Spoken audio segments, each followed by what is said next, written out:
একদিন গ্রামের হাটে এক লোক একটা ছাগল বিক্রি করতে গেল।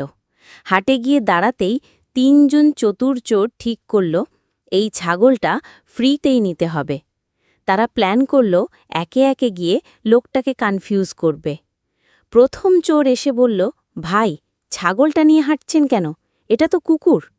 লোক অবাক হয়ে বলল, কি কুকুর নাকি? না না, এটা তো ছাগল।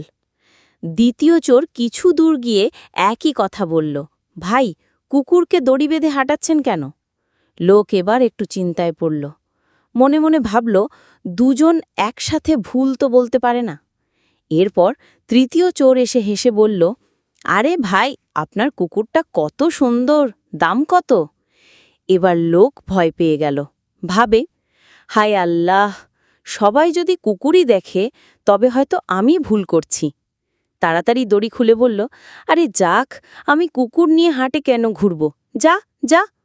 ছাগলটা ছেড়ে দিল আর তিন চোর মিলেই ছাগল নিয়ে ভোজ খেয়ে নিল।